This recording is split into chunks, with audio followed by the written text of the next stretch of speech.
What are the ins and outs of having a contract, and why do you need one with a client?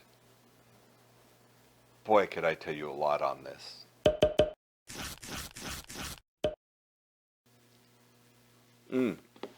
Exclusions. So things that you're not going to be responsible for. I had a client, and I know this because he told me over and over he was worth $150 million. And we built a website for the guy. And when we got it done, he didn't want to pay for final. And what happened was, and this was my mistake too, they needed changes. We made the changes, and we wrote them up, and we emailed them to him and said, okay, well, these are the changes. This is what it's going to cost you. And we got an okay. But again, it wasn't actually in the contract. So when the day comes, when the website's final and it's ready to go live, he says, you have to give it to me now for free. And the guy owed us like $11,000 he owed us. He owed us $3,000 for finishing the project, and then about $8, 9, 10, 11, $8,000 for modifications and upgrades we've made. And he's like, if you don't hand it over by 5 o'clock tonight, he says, I'm taking you to court. And I'm like, you're not going to win. He goes, it doesn't matter if I win. I have a lot of money. He said, and I'm bored. I've got nothing to do with it. I got nothing going on. He's like, I would take a lot of enjoyment out of dragging your ass in and out of court day after day after day for years and years until you're gone.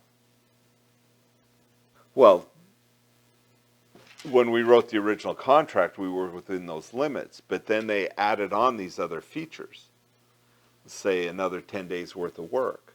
We beat our deadline by 2 days, but it was a day after when they wanted to do their media buy. And they agreed to the dates. But they didn't agree to the dates in a signed contract. They agreed to the dates through email. And here's the guy saying, I will hire a slew of attorneys to bury you. Well, we're a small company. You know, we had at the time,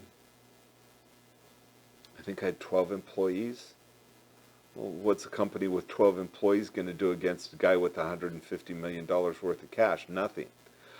I told him that I expected him to pay for final. I was like, look, I'll eat the cost of all the upgrades and stuff, but you pay for final. I go, if you're going to take me to court over $3,000, go for it.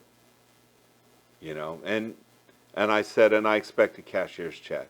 So he sent me a cashier's check for $3,000, and I gave it back. Then what I did is I went into my contract and I wrote a clause that said, we're not responsible for advertising, missed deadlines, blah, blah, blah. I put all that in the contract. And I put another line in my contract that I hadn't had before that basically says, if we wind up in court, if legal action comes up, whoever wins is entitled to reasonable attorney fees and associated costs. I did not have that in there. But by having that in my contract, if somebody threatens to sue me for superfluous reasons, now I have a way to say, well, if you'll take this case, they've got to pay you if we win. And if an attorney believes in it, they'll sign up. I mentioned everybody gets sued. I got sued. I got sued for not replying to a client's emails. Multiple emails they'd sent to us asking for fixes on their website, and they got zero response from us, which confused the hell out of me. And they want all their money back. It's like a $28,000 contract. For not responding to them, they wanted all their money back. This client was literally 4 doors down from us in the same building. And they were welcome in our office at any time. They could have walked into our office and talked to us, and they never did. But they kept sending these emails. So the night before, I'm getting ready to meet with their attorney. They're coming to our office to talk, and I'm looking at this list of emails that we defaulted on. And guess what? They were sent directly to an employee who doesn't work for us anymore, to an email address domain that we didn't own. Our contract clearly states you have to send to this. You need to verify that you got the email response. So when the attorney walks into our office and we all sit down, I show her these. And she's like, why didn't you bring this up before? And I said, because I just found it last night. I didn't see this until last night. I said, but the contract clearly states they have to send emails here.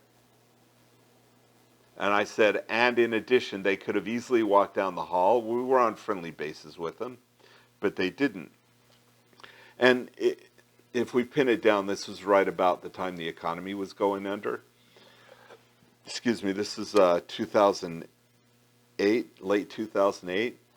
What they really wanted was they just were trying to get their money back because they were in financial trouble. And they were hoping that this would be a way to do it. But they'd made a mistake, and thank goodness I had that in my contract. So the last thing I want to hit on, I think that's the last thing, it is how you get paid. I always get a percentage up front. I just won't sign any more unless there's money up front. It's very rare that I did it to begin with, but there was a time I had somebody new in sales, and they were all excited. They were going to close a deal, and I accepted a deal where the client said, I don't want to pay until I see the look and feel for the website. So normally I get like 40% up front, and then I get 20% when the graphics are done. And I don't make the site live until I get that last check. I actually had a client try and steal a website from me once by not paying, take the last 20%.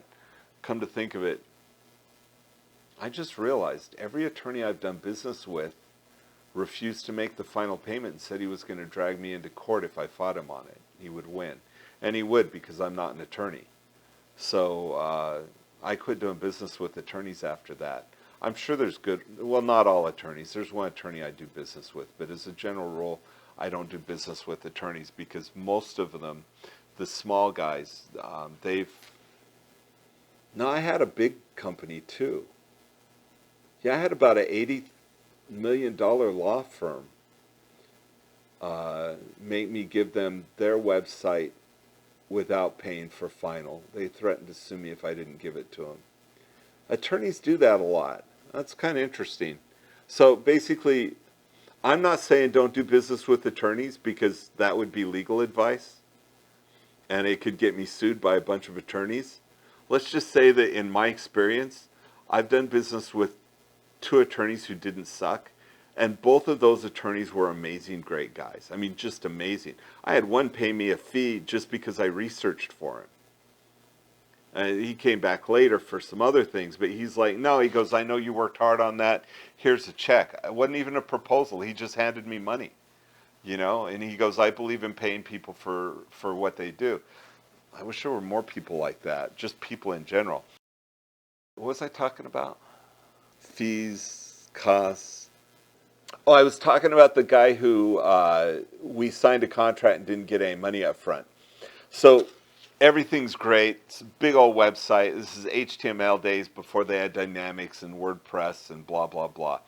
And we go in and we build the look and we start building out the site. And he's like, I love this look. First try. First one out, he goes, that's perfect. I'm like, okay, excellent. So I invoice him because the deal was once we got the look that he liked, he'd pay us. And he's like, he calls me up. He says, I need 10 more web pages on my site. I'm like, okay, I'll write it up as an addendum. And he goes, no, I mean like for free. He goes, according to your contract, I can have you redesign the look of my site a total of 3 times. He goes, if you don't agree to do 10 web pages for free, I'm going to make you change the look of my website over and over and over again, and then I'm not going to approve it. I said, all right, not a problem. I said, we're done. We're not doing business anymore. He's like, you can't do that. I go, sure I can. And I just said, no, I'm not going to do business with you. We're done. I'm going to eat the cost of building the look and feel of your website, and we're done because I don't agree with your ethics. The guy was furious. But along with that, so 2 things. 1, don't sign a contract without money up front.